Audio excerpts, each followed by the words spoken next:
formally to Chitkara University virtually. You are at Chitkara University now, and we are very happy to welcome you. Students are still running the session, but we thought that we will start at 5:30. That means 8 a.m. Time in Canada, sharp. Yes. One of the students of MBA, Rahul Prashar, he will introduce you to all the participants of the class, and then there's another candidate. Here's the Rahul. Rahul is wow, looking nice. Rahul, you are not smiling. You should smile also. Yeah, hello. Okay, so Rahul will introduce Madam to you. To all the participants, and then Shaolin there, she would like to extend vote of thanks once this entire interaction is over. We all will stay online during your session. Shaolin is already there, Santosh is already there. My colleagues, my dear faculty colleagues are also there in the session. Dr. Navreet, I saw Dr. Babita, there, Dr. Raja. So the professors are also there in the session. So perfect. I will not take much of your time between. At the moment, I'm standing between you and your audience. I will request Rahul to introduce Madam first to all the participants, and then hand over the entire session to Professor Karen.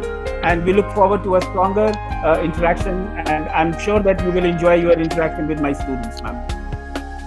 Perfect. Sounds wonderful. Rahul, over to you, Rahul. Thank you, sir. Thank you, ma'am. Thank you, sir. Very good evening, all of you. I am Rahul Parashar, and I'm a first-year student of MBA Marketing at Chitkara University. So today is a very great day for Chitkara University, as we have a very special guest today. And I take this privilege to introduce the worthy speaker of the day, Professor Karen Woods. So let me go through the profile of Professor Karen Woods. Professor Woods has been teaching at Georgian College since 1997. She is currently teaching for both the Automotive Business Schools of Canada and teaching management and social science related courses in the business and management programs of Georgian College. Professor Karen brings to her position a thorough knowledge of many aspects of business and industry through her past working experiences. Karen is a proud alumnus of 2 programs through Georgian College and has a strong commitment to lifelong learning.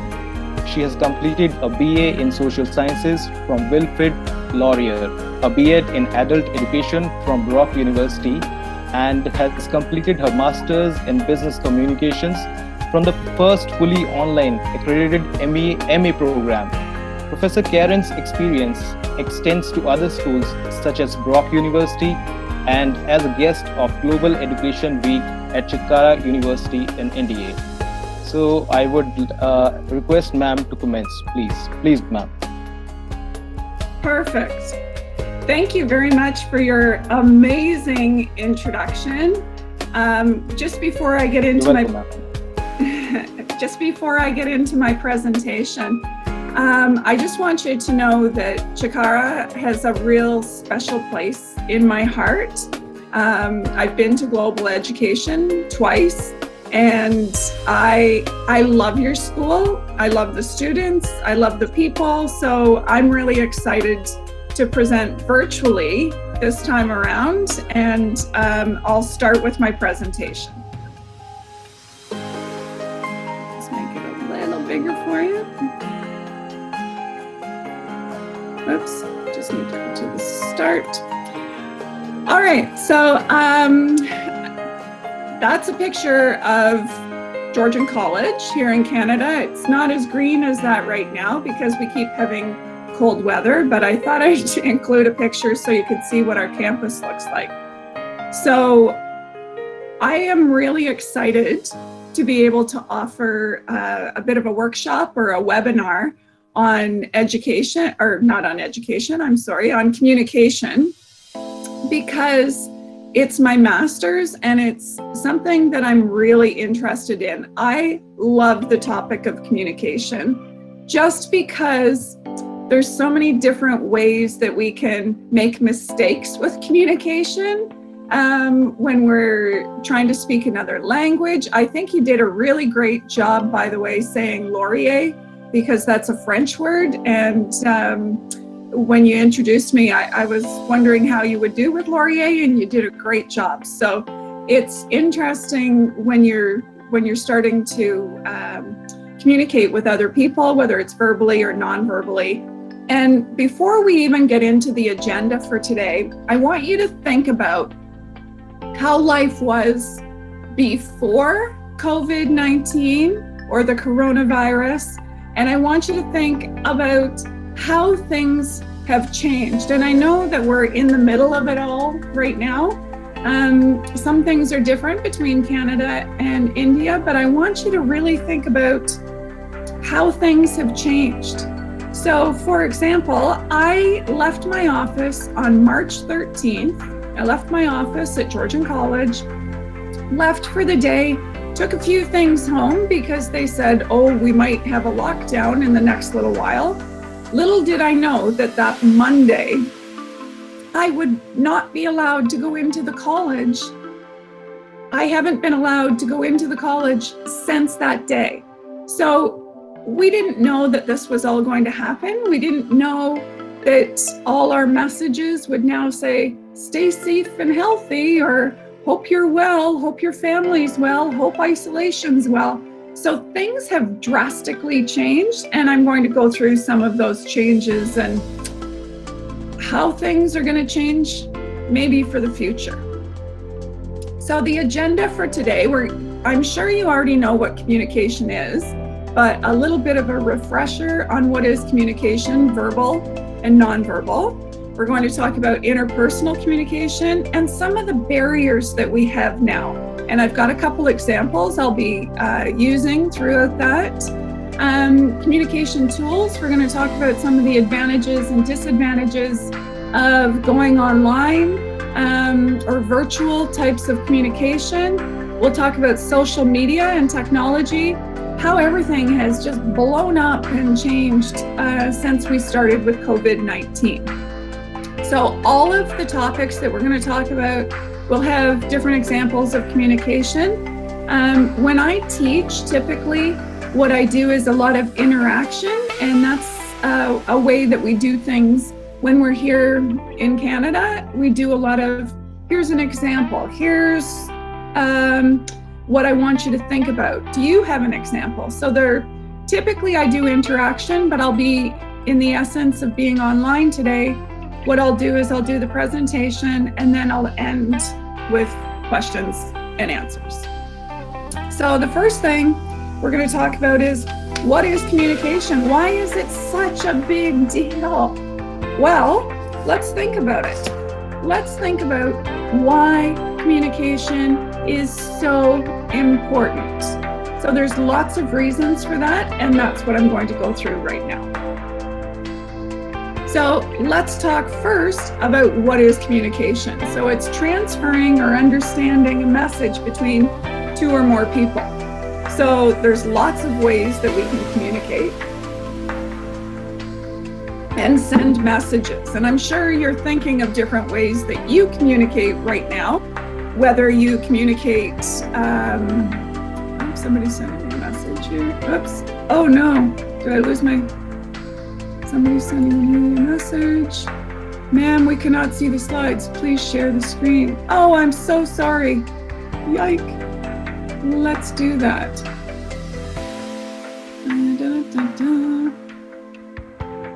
Why is it not? Just a minute here. I am so sorry, everyone. Okay, I have that open. I'm trying to go to the corner, but all I can see is the chats.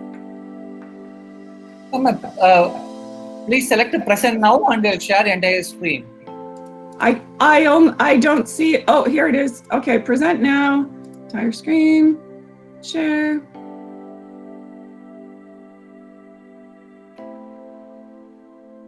I apologize, everyone. I am so sorry. I thought I had it set already as presenting. There, now can you see it? Yes, ma'am, we can see now. Yeah. I am very sorry. Here's an example, an excellent example of why communication doesn't always work. I thought I had set it up so that you knew, or so that I was ready to go, but I forgot to do something. So this is why communication is such an interesting part of our lives. So again, I'm sorry about that. So communication is transferring a message. The sender sends the message, decides how to send the message, whether they want to send an email or whether they want to send, a text message. Each one of those ways of sending a message has an impact on how the message is received. I know in India or at Chitkara that you do a lot of WhatsApp groups and things like that. We don't WhatsApp with our groups or with our students. So it's really interesting choosing different channels and then how the students are going to actually receive the message. So the medium is the way that the message is sent. And there's a really famous Canadian, his name's Marshall McLuhan, and he said, he has a famous quote. So his quote was, "The medium is the message." So what that means is the way that you send your message, or the way that you choose to send it, whether it's a text or whether it's an email or whether it's a phone call, all of those things have an impact on how your message is received. So think about how that has changed since COVID-19. I know I used to do a lot of face-to-face communication, and I used to have face-to-face classes. Now I'm doing virtual classes. I'm doing presentations that I record and then I post on a platform for my students to see. That has an impact on how a message is received. Okay, so that should make sense. So some communication terms. Encoding means converting a message into a symbolic form so that you understand what the message is. Decoding is interpreting, and there's lots of examples where people say things to me and I say, I'm really not sure what you mean, so that's the interpreting side of things. The message, what is communicated, and the channel, like I said, is the medium. Okay, so the communication process, there's many different ways to communicate. So think in your own mind different ways that you communicate and maybe how it's changed. And this is just a diagram to show you the actual process of communication. And you'll see in the middle of there's noise. And noise tends to be, doesn't mean that there's noise in the background, that there's trucks going by, or you have your brothers and sisters maybe are fighting in the background, or your mom's making breakfast for you, or dinner, or things like that. That's not what it means. It's any kind of barrier. So noise could be a physical barrier. It could be actual noise. It could encompass a lot of different things. Okay, so noise, basically it's communication barriers, and we're going to talk about some of the barriers in just a minute. And then feedback. Feedback has changed now that we're online so much. When you're face-to-face, you get feedback immediately, and you can see the other person, and you can get their understanding of your message or not. So in my classes, for example, students nod, and that's a Canadian or a North American type of thing, is to nod. And it's interesting, when I went to India the first time, my students were giving me a side-to-side type of head movement, and that meant that they understood. So this in Canada means, no, I don't understand, but I had to learn that the students if they were going side to side, they understood my message. So it's interesting how culture can have an impact on our message being received as well. Why is it important? That big question that I asked earlier? Well, because we spend so many of our waking hours communicating with one another, whether it's reading, it's writing, speaking, listening, and it's really important in the workplace. We need to be able to express ourselves. We need to be able to have a conversation.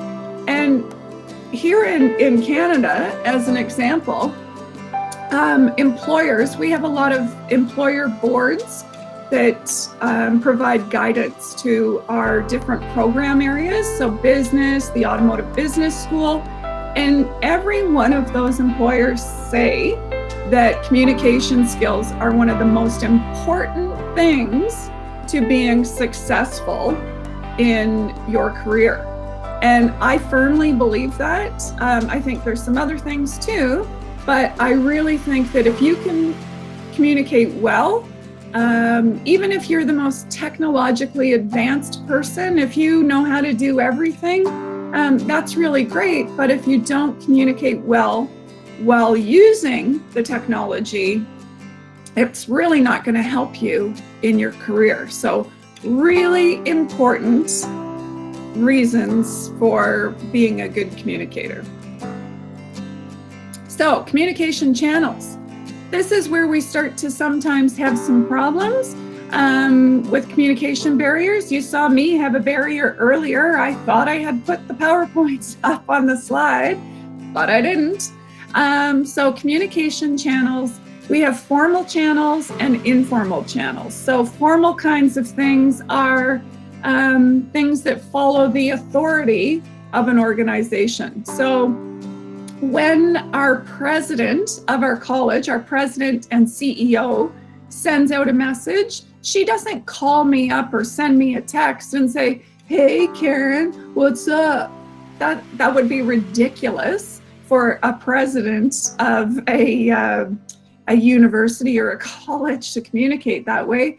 They choose formal channels, meaning they would send an email and it would be properly written and somebody would grammar and spell check it, because it would look awful if a president of a college or a university sent out messages that was full of spelling and grammar, or if they started to use short forms that we use when we actually text message people. Like, imagine the president of a college or university signing off with "later" with an L and an 8 and an R. What? That would be absolutely crazy to see something like that. So that's an informal channel. Typically, the way I explain it with students, informal is what you would say to your friends or maybe your family, and they tend to be more social types of messages, and formal tends to be the ones that go through the organization in a formal manner.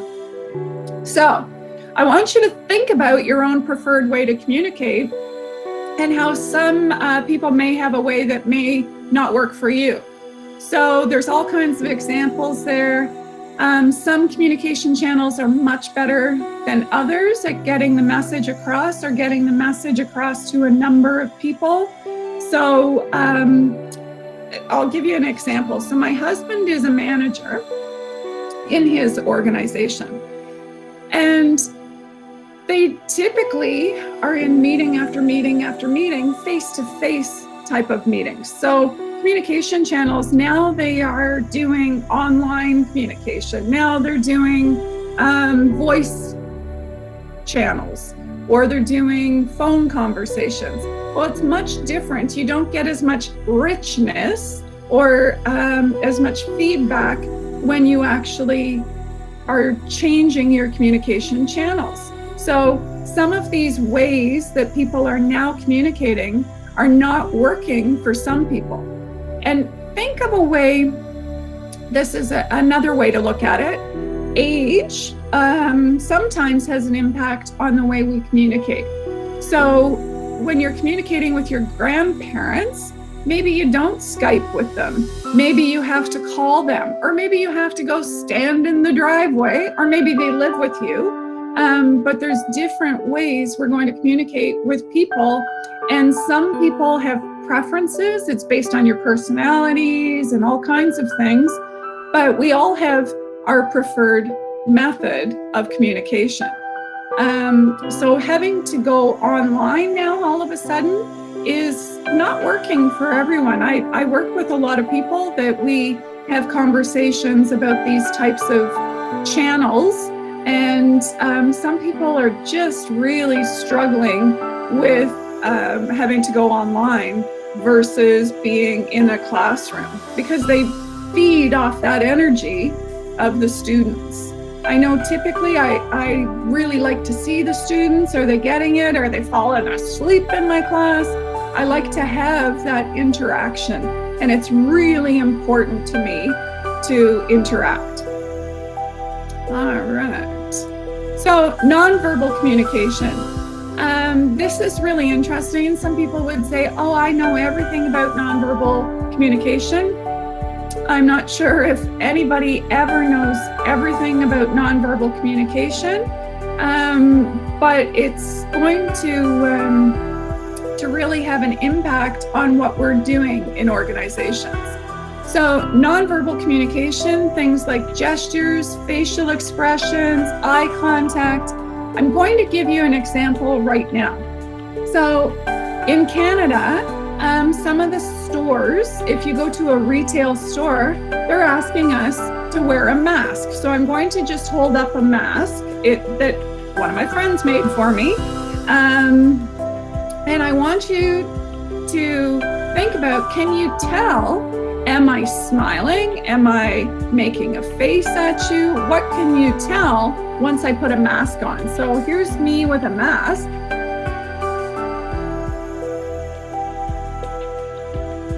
And it really changes how our appearance is. It changes our full facial expressions and our nonverbal communication. So think about when you're out, and if you are talking to someone with a mask. I know the first few times that I went out after they said, oh, you have to wear a mask if you're going into this store or this store to get groceries. The first few times it was like, what? This is ridiculous. I'm talking to people and I'm thinking, are they smiling under there? Are they not smiling? Are they making faces at me? Because you've got a big mask on and you can't really tell. So our nonverbal communication has changed drastically with the use of masks and things like that. I will tell you non-verbally, I wear glasses typically when I'm teaching, but because I'm presenting on a screen closer up, I don't wear my glasses. If I put my glasses on, yes, it changes my appearance, but it prevents me from really reading my screen correctly. So it's interesting, you put your glasses on, somebody might have sunglasses on because you're in a nice warm country. We're just getting to our warm time here in Canada. But imagine if I had sunglasses on, then my mask. There's a lot of changes with my nonverbal communication. So you don't see the facial expressions, eye contact, things like that. Some of the other things is your pitch, your tempo. And the big thing that's changed, big thing with nonverbal communication is how close we can be to one another. So our social distance. They're calling it physical distancing or social distancing here in Canada. And that's had a huge impact on communication because you stand so far apart, where typically the guideline or the process was that you would stand an arm's length apart. Now, I do know, based on my experience being in India and with students from India who come to Canada, your proxemics or your personal distance or your physical space is much closer to one another. I love that, by the way. I love that. I love to see people walking arm in arm, or I see young gentlemen on your campus and they're walking with their arms around each other like that, or they're, sitting closer together in class. I love that. It's a big change. Now, COVID-19 has come along and they say, oh, you can't touch each other. You have to physically distance. It must stand a certain length apart. So nonverbal communication has had a huge impact, or COVID-19 has had a huge impact on our nonverbal communication. That should make sense. Okay, so some of the communication barriers are going to be similar examples to what I've just talked about, but we have lots of barriers now that we have COVID-19 restrictions. So, like I said, physical separation. So I have the little cartoon there saying blah, blah, blah, blah. I will tell you, this whole idea of going online, some people are just not paying attention online. And you can tell that. So I've been in lots of online meetings with my school, and I will say to somebody, well, I'll have a question and somebody will say, oh, did they talk about that already? It's the same as in person, but now people are not sharing their picture or not sharing if they're engaged with the content, all of those kinds of things.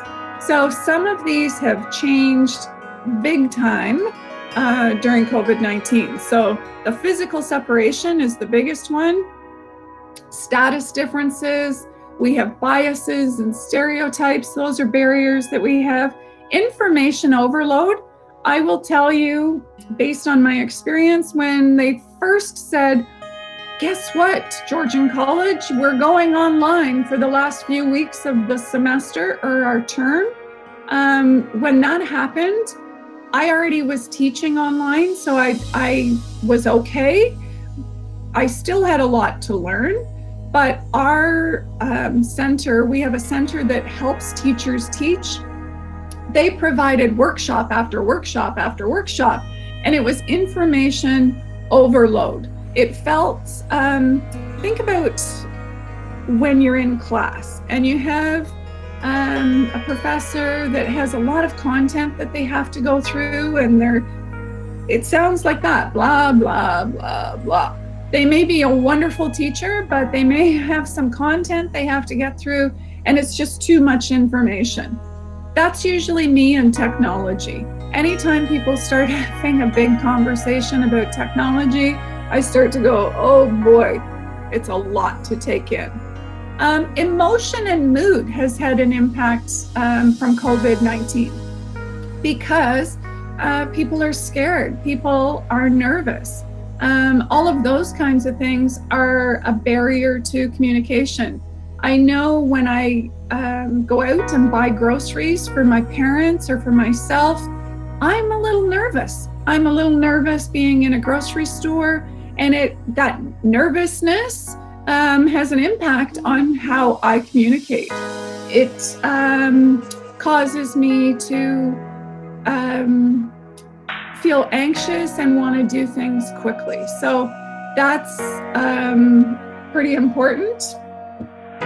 And then we have diversity and language. All of these types of things are going to be a barrier as well. Okay, so then we have online communication tools. This is what we're really getting to, is how we now are communicating. We're doing these types of video presentations or webinars, and people are getting used to this new reality. That's what they keep calling it here in Canada anyway, is the new reality. So I just thought I'd put this slide up. As of April 2020, this is from an organization in the United States, and they're called Statistica. And think about how this is all changing. So the digital population in billions has started to go higher and higher, and that creates some issues for some people as well. So advantages to online communication, some people would say that you have more participation, or people feel like they can actually chat with you and not feel like they're not going to be heard, or that their question, I know in some of the tools that I use, students can ask me questions privately so that they don't feel like if their question is asked in front of everyone, it takes away some of that anxiety or takes away some of their feeling of asking a silly question, even though every question is a good question. So communication barriers, we have things like anxiety, language, and cultural. So I know when I'm presenting in my class, some students are afraid to ask a question during class, and they'll come and have a conversation with me after class. So the big advantage of being online is that it does give you an opportunity to ask a question in a chat, or to ask a question very simply, and that's a huge advantage for somebody. And some of the social norms, there's less inhibition and less influence from everyone else. You can just ask your question, and most times people, when it's online, don't remember who asked that question. Most people just carry on. It's a question that's been asked, and the question gets asked, and then you move along. You don't sit there and think about, oh, this happened in our class physically today. It's a little bit different. So it's a good way to communicate. Some of the disadvantages. So some people are really rude online. That's an issue. One of the other things that has become an issue, some of my friends have told me about, was that they, when we're talking about people being rude or exhibiting rude behaviors, they said some people were sitting eating their sandwiches or eating their whatever food, lunch, whatever. Would you bring that to a live meeting, or would you eat that in a classroom? So it was noisy and things like that. Or there's lots of activity going on behind people. That can be seen as rude behavior as well. So there are some disadvantages, and I will tell you, it's a brand new way for a lot of people to communicate, and it causes some huge issues. Sometimes we're not really sure what someone means when they are communicating face-to-face, and this is COVID-19 communication.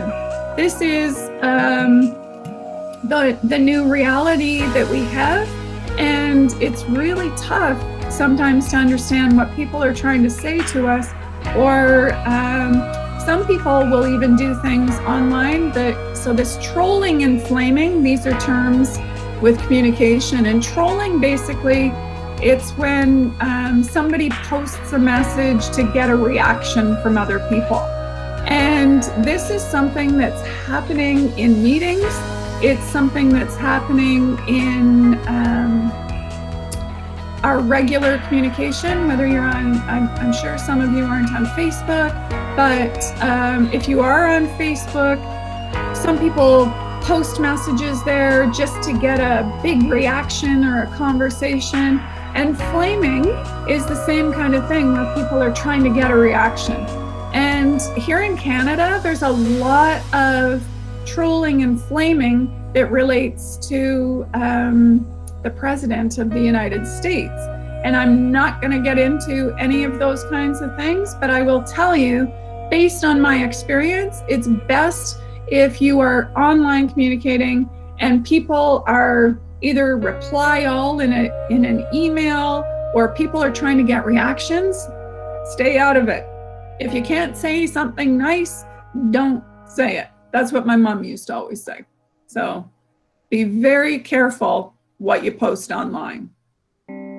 So What are the effects of COVID-19 on business processes and protocols? So we talked about the communication side of it, but there's so much that relates to our process or the way that we have conversations with one another. So social distancing, this is interesting. The stats are going so high with different ways that people are now communicating. So I thought I'd add this on here because it's from March 24th. You can see how much communication channels have increased. So Google Duo is another communication tool. Nextdoor, House Party. I can tell you our international department here at Georgian College in Barrie, they are doing House Party with Netflix or Netflix Party or something like that. So even the use of some of those not or informal ways of communicating are increasing rapidly. And it's really hard for companies to keep up their technology so that we don't have issues. So we've become reliant on services that allow us to work and learn from home. You'll see Google Classroom there, you'll see Teams, Hangouts. Zoom is another big one. Zoom has had a few different issues with technology and security breaches and things like that. I guess people have been hijacking Zoom sessions. I'm not sure if that is another way, but there's all kinds of ways that people that now communicate. We use different tools at our college. We use something called WebEx, or we use Skype a lot. And I asked the question at the bottom of this slide, what tools are you using that you've never used before? You're a lot younger than I am. Most of the time my students are a lot younger and they're a lot more technologically boom, they can do different things. But think about your grandparents or your own parents. What are they having to use that they've never had to use before? And don't always think that technology solves every issue, because sometimes technology fails and you have to go back to the way things used to be. You might have to pick up the phone and call somebody, or you might have to change your way of communicating because that person doesn't understand. And some people are jumping on board and really enthusiastic about it. And I'll give you an example. My mother is in her late 70s. She wouldn't be happy if I told you that, but she's in her late 70s. And she has done her grocery orders online. That's unbelievable to me that my mom is doing her grocery orders online. So some of our processes and our protocols, even in our personal lives, have changed drastically. So we are changing, and you can see those stats are increasing drastically. So how does it change processes and protocols for business? We're not allowed to touch one another. I already mentioned, I love when I'm on the campus of Chitkara University, I love that the students walk with each other. They walk arm in arm or with an arm over each other. I love that the students sit close. Some schools have gone back here in Canada, not in the province that I'm in, but in another province, and they're only allowing half the students one day and half the students another day, so that they can keep that physical distancing. So it'll be interesting when we start talking about business processes like shaking hands. I'm used to, if I am making an introduction or I'm meeting someone, I shake their hand. That's the way that I'm typically, that's the business protocol in Canada. We're not going to be doing that now. Maybe if I had gloves on, I don't know how that's going to move forward. I mentioned about Sharon Sparsh, and I'm probably not saying that at all properly, but some of the religious or our beliefs are going to be questioned about our processes and protocols. I know churches in Canada, they have stopped all the church services and things like that. And one of the things that they do in church is shake hands or they hug. We're not going to be doing that anytime soon. So it's going to be interesting. I gave you the example when I put on my mask and you couldn't see some of my social cues. This one, the massive online communication. I know that my husband has said that in his meetings, he doesn't like to just see people see that they're on the meeting, but no picture of them engaged in the meeting. And it's interesting because some people are saying, oh, I don't want to go online. I don't like the way I look online. Everybody's looking a little rough. We haven't had access to hairdressers or beauty parlors in quite some time here in Canada. And people are a little nervous about being online. We're all looking rough. So I gave the picture there, proper social distancing here in Canada. That's a picture of a moose. And I just thought it was a funny little caption of how to remember how far apart you're supposed to be. And definitely lots of processes and protocols are going to change. So how can we be effective communicators in today's workplace? As I said, it's really important to employers. So if you're a manager and holding an online meeting, tell your employees whether or not you want them to be seen online. Because if you just allow everyone to always just pop in and out of meetings or not be online, then that's your responsibility, is to let people know. So know that there's challenges using new technology. Try it out ahead of time. I did try out my presentation ahead of time, and then I forgot to do one step, so I didn't share my presentation at the beginning. So even though I've given that as a tip, I should take into account my own tip there. Context matters. Are you just listening to people or are you seeing them? Create a really good physical work space that gives you an opportunity to be successful. So make sure that there aren't all kinds of distractions. Have a plain or pleasant background. Don't have a big mess behind you. Don't have a lot of noise. Employers are still moving forward with hiring people. And I will tell you that if they see that you're just a disaster online, meaning that there's a whole bunch of noise and things like that, you're better to say to somebody, can you call me back in a little while and we'll have a proper conversation than having all that going on in the background and you trying to react to that and to the employer's questions. Other things, check your appearance. There's all kinds of tips for how to set up. It's funny. I'm wearing a kurta today. So I did that because I'm presenting at Chitkara, and I tried to pick one that's nice and bright so that you can actually, that I'm seeing on the screen. But yeah, there's lots of tips. You probably know how to do selfies better than anyone, and you know how to make yourself look really great on a digital camera or on screen and things like that, much better than I can. You probably have filters, all kinds of wonderful things. So yeah, there's lots of tips. Stay focused on what it is that you're doing.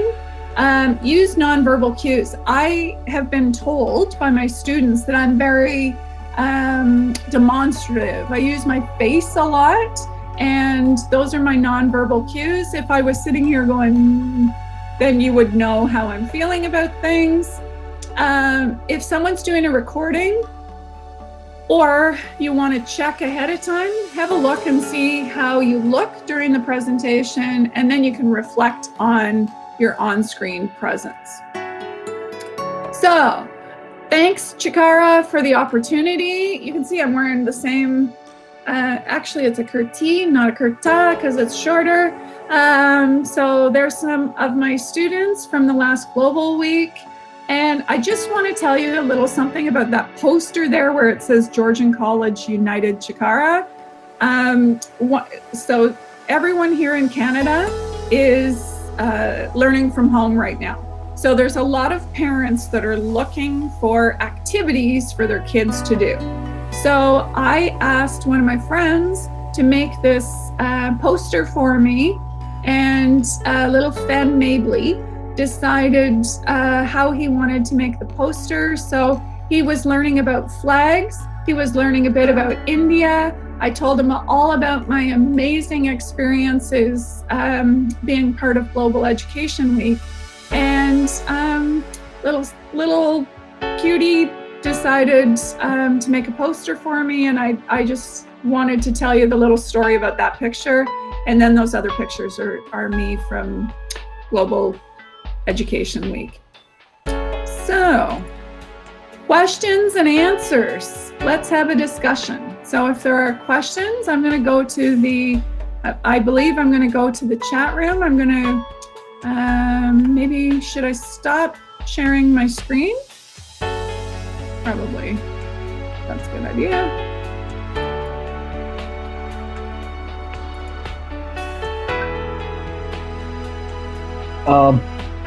There we go. Hi. Hi, Prof Karen. This is a wonderful presentation. On behalf of students, I must say thank you very much. This is definitely a new perspective altogether. So there are a couple of questions that the students dropped me through WhatsApp, and Shaolin is also having some questions and queries which she was discussing parallelly with me on WhatsApp, and probably she will just discuss it with you and wrap up the session. My observation presently in this COVID situation is that one of the habit the students have developed is that they are more self-learners now, because in Indian education systems they are spoon-fed for a lot of years. Even in their master's program, we have to tell them the basic etiquettes when they are behaving. So what we have seen, that when physically they are in the classroom and they are talking to their professors and the professors are in communication with them, their behavioral aspect also improves a lot. So they understand the social etiquettes being in a class and how to manage themselves, how to how to conduct in a social setup. But from last 2 months, we are in touch with them only through online. Right. That means our content, large part of content is already downloaded, and we are doing it everyday basis. But what I'm worried as a professor, as a teacher, as a dean, I'm worried about their behavioral aspect. They have gone back to their basics. That means whatever they were 4 years before, in last 2 months, they are same like now. Okay. I also understand many of them are there already in the session, and they must be thinking that Dean is not leaving us here in the session also. But this is an important point, which I strongly feel that there are certain social there is a behavior set up in the society which we have to maintain, and which we learn from our professors, from our teachers when we are in the classroom. How would you like to comment on this? That if this situation, I would love to comment on it. I would love to comment on it, because it's become an issue here in Canada as well with our professors. So some of my friends have called me and they've said things like, are you having problems with your students online? Like, I had a student, so this is my friend speaking. She said, I had a student that was, eating a sandwich in the middle of our WebEx meeting or our synchronous learning time. So personally, I go through, I set the example right from the beginning. I say to the students, here's what my behavioral, and I cover behavioral expectations because I have the ability, if I am online with my students, I can take them off of my meeting at any point in time. And I can say, I removed you because you were behaving poorly. So I set the expectation. I call it netiquette 101. You're not going to ask me a question online and go, hey Karen, what's up?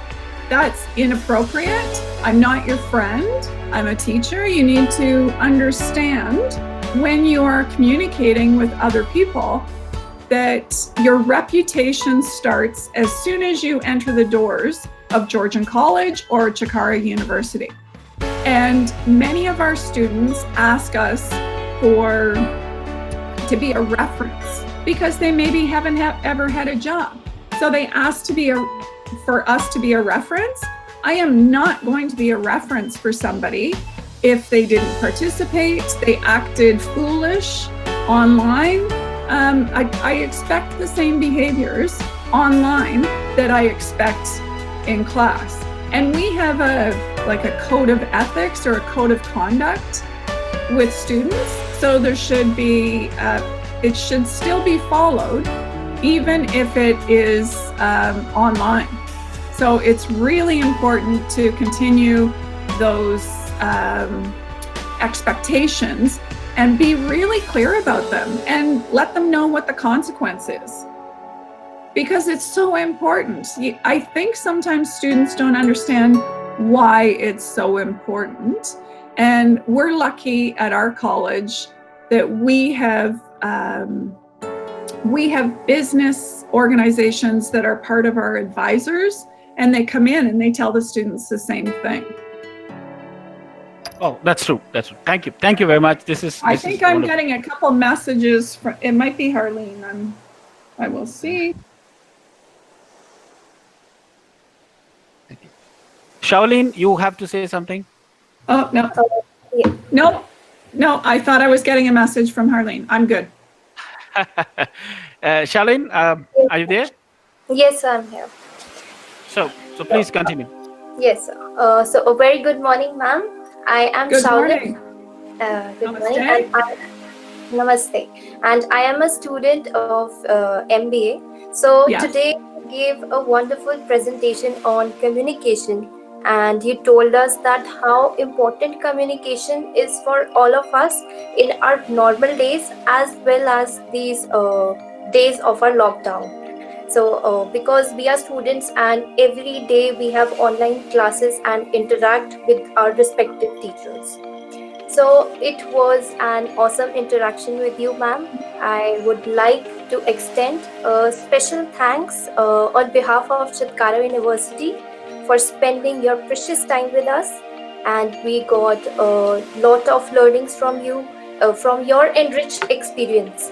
You also touched a lot of points which we can actually implement in our career as well as our daily lives. So we really feel enlightened to get this opportunity to interact with you through this e-class. And we also look forward to see and interact with you in the future. So please take care and stay safe and have a wonderful day, ma'am. Thank you so much. I love your university. I feel like the people there are my family. So it is definitely a place where my heart lives at Chitkara, and India has touched my heart as well. And I thank you from the bottom of my heart for the opportunity to connect. And I will tell you, it feels great to have a purpose and be able to do things and interact with students. The first time I had to go online with students in my actual class, I got teary. I almost was like choked up because I miss my students so much. I love my job, and I love my students, and I want them to be successful. And when this all started, I do have a number of international students. We're a big international college. And the first time I saw their faces back online was wonderful to me.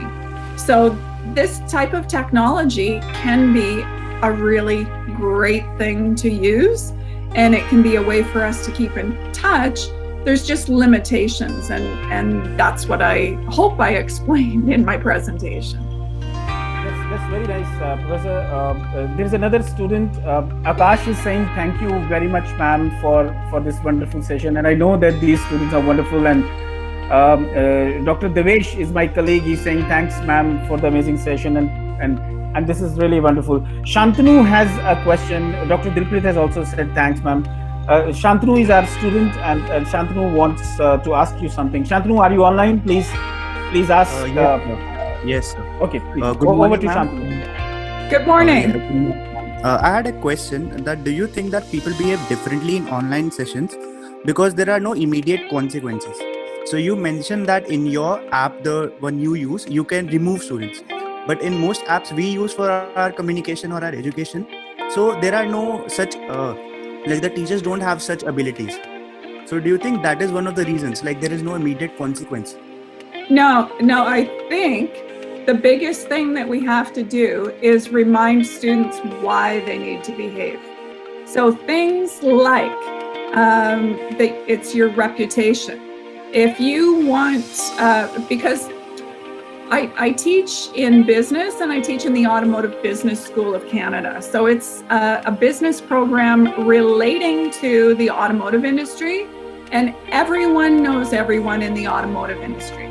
So if you were the person that was being silly online, then it's not going to make any sense for you to ask me to be a reference when you're looking for a job. Or if I hear about an amazing job, I'm not going to go to the person that acts silly in a session. So we have academic policies and procedures. We have them in regards to behavior. We have academic policies and procedures in regards to plagiarism, academic misconduct. We have lots of policies in place, and I refer to them all the time. So I think that's part of it. I don't think we need to just remove students out of a session. I think that we need to set the expectation and remind people why they need to behave. Because, everybody has a day where they do act a little silly, or they think, oh, this will be funny if I do this in the background while my teacher's talking, or things like that. So I recommend setting the expectation. People can't achieve an expectation if they don't know what it is. So if you say, I am not going to allow you to have side conversations, or we have to stick to the topic, or whatever it is, more teachers can all set those expectations.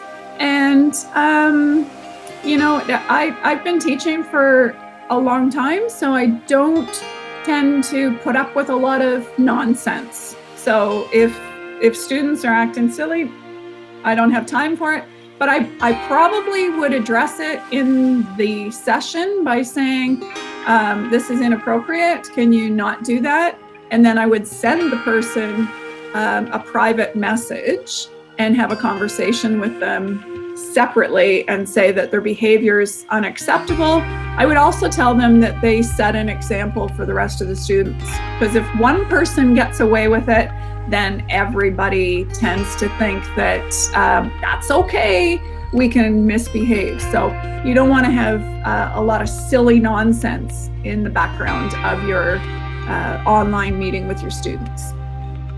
Does that answer your question? Yes, ma'am, I understand. That perfectly answered my question. Okay. Thank you, ma'am. You're welcome. Great Thank you, question. Shantanu. Great Nice. question. Professor Karen, if you can see the chat box, you would see many students saying, thanks, ma'am, for the knowledgeable session. Thank you very much, ma'am, for the amazing session. And many of my colleagues, Dr. Babita, Dr. Kumar, Dr. Amandeep, Dr. Dilpreet, Dr. Kiran, Dr. Renuka. Everybody has liked this interaction very much. Dr. Shivani. This was really a wonderful session, and I know the communication is going to be a key, especially post-COVID 2019. But we are very grateful that you could spare your time today and you could deliver such a wonderful presentation. And thank you very much from Chitkara University, staff members from the International Office. And one thing we also want to say that yes, you are also you are a part of our family. So well, you are a part of. I'm hearing some of my friends' names were in the session, so I